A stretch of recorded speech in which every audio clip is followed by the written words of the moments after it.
It could be the final blow for an iconic Canadian tech company. Today, Blackberry announced it's cutting its workforce by an astounding 40% in a desperate bid to keep the company afloat. But analysts are calling it the beginning of the end. 4,500 jobs are going worldwide, the human casualties of a $1 billion loss in the second quarter alone. The Waterloo, Ontario-based company was once the undisputed leader in the smartphone industry, and in 2007, its stock price reached a dizzying height of $230. But as it lost its marketplace domination to the likes of Apple and Samsung, Blackberry's share value plunged more and more, today closing at just over $9. Havard Gould is in Toronto with more on today's developments.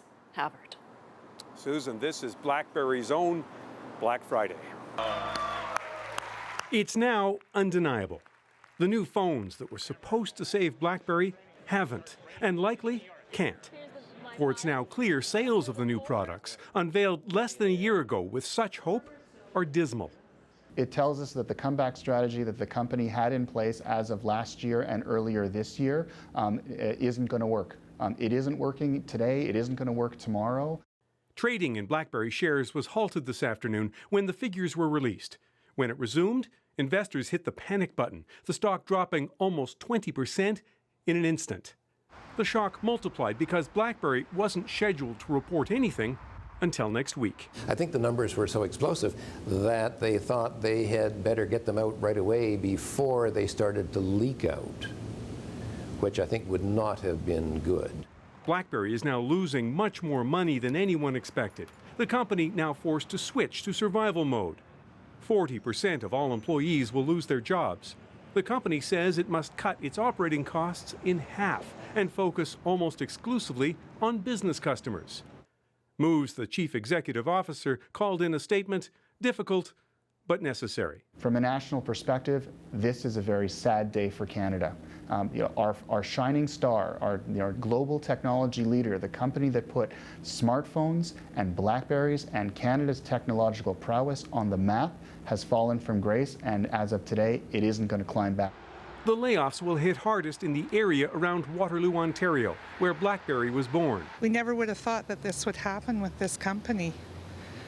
It's been so strong. I personally don't see them lasting very long in their current state. Blackberry still has tens of millions of subscribers and almost $3 billion in the bank, but many customers have simply lost interest. A point made this week when the company launched a new phone, the Z30, to almost no reaction. It's not even known when it will be available in North America. Meanwhile, rival Apple's new smartphone led to lineups and shortages around the globe. Ross Healy owns Blackberry shares and is one of the few optimistic voices left. He argues the company still has strong sales in some overseas markets and a global platform. Is the company now among the walking dead? I don't think so. I think there's life in this. But life for Blackberry after today, most experts say, isn't likely to be very good or very long. I think their best hope is having somebody acquire, maybe pieces of the business that they're interested in, and shutting down the rest. Blackberry has to hope whatever happens now happens quickly. Sales were bad before. Today's news can only make things worse. Susan?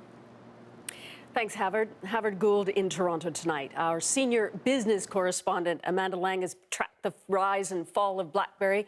Let's get her take on today's development. Amanda, how did Blackberry get to this dismal point? It's an excellent question, right? And it's one that we've been tracking like a slow-moving accident for years now. The numbers that we saw today, the announcement that Blackberry had to make today, really is about as bad as it can be. There's no way to describe this as anything but a disaster for this company, and frankly, a culmination of an effort that is now a failure. So the attempt here was to get into the consumer market, to turn itself around with a new product. Dismal failure. They're big numbers, Susan. $1 billion loss in a quarter, just about $1 billion write-down on unsold inventory, 4,500 people out of work. These are numbers, of course, that will stay with the company. And it's at a time when it's trying to persuade others that it's worth buying. So all in all, I couldn't find anybody today to put any positive spin on this. People used words like disaster. Tough sell for BlackBerry. There also are tens of millions of users. What happens to the consumers who are holding BlackBerries tonight? Well, so BlackBerry is also saying today it's pulling away from the consumer market. It'll focus on that core, what they call the enterprise and the prosumer, which is basically corporate users. The thing is, of course, if you're on the fence about what to buy tomorrow, you're not going to buy a phone from a company that might go out of business. May or may not, you don't know. If you already own one, you've probably already had to ask that very question. What's going to happen? Are they going to be around in 4 or 5 years? That's very corrosive and can become a bit of a self-fulfilling prophecy in a very negative way for a company that needs customer loyalty and brand loyalty. So as you've said, BlackBerry has stated its future focus, but can it do that? Can it turn itself around? This is a question, of course, that we've been asking now for several years, and this feels like we've got the answer. We can keep asking it. It feels as though we've seen that it can't do it. Now, companies have pulled this off before. We saw Apple emerge from the ashes in the early 1990s, so it can be done. But many a company with great technology, and I think of Palm as one example, can't pull it off. They get too far out on the limb. They lose the consumer. They lose their core customer, and there's no coming back from it. Now, BlackBerry has a lot of cash, $2.6 billion, no debt, so it's not going out of business tomorrow. But for Canada and all of the companies that benefited from the existence of this, the ecosystem of tech companies, this is an extremely bad day. All right, thanks, Amanda. And of course, you'll be back later in the show with something completely different. Very different. Thanks.